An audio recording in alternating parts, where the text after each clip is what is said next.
আসন্ন ৮ই মার্চ আন্তর্জাতিক নারী দিবস উপলক্ষে সাবেক প্রধানমন্ত্রী খালেদা জিয়াকে বিশেষ সম্মাননা দেওয়ার সিদ্ধান্ত নিয়েছে সরকার।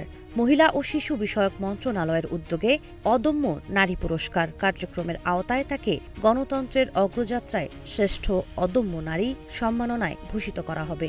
মন্ত্রণালয়ের জনসংযোগ কর্মকর্তা তাহমিনা আক্তারের সই করা এক সংবাদ বিজ্ঞপ্তিতে এ তথ্য জানানো হয়েছে। বিজ্ঞপ্তিতে বলা হয়, দীর্ঘদিনের আপোষহীন সংগ্রাম এবং দেশে গণতান্ত্রিক ধারা প্রতিষ্ঠায় গুরুত্বপূর্ণ অবদান রাখার স্বীকৃতি হিসেবেই এই সম্মাননা দেওয়া হচ্ছে।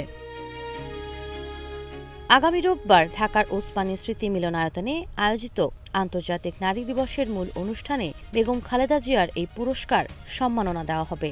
মন্ত্রণালয় জানিয়েছে, প্রতি বছরের মতো এবারও ৫টি ভিন্ন ক্যাটাগরিতে ৫ জন নারীকে শ্রেষ্ঠ অদম্য নারী হিসেবে সম্মাননা দেওয়া হচ্ছে।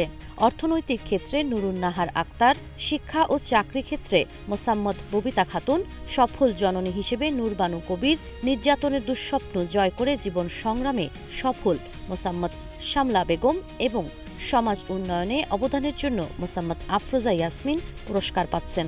সরকারের এই উদ্যোগ নারী ক্ষমতায়ন ও সমাজের বিভিন্ন ক্ষেত্রে নারীদের অংশগ্রহণকে আরও উৎসাহিত করবে বলে মনে করছেন সংশ্লিষ্টরা।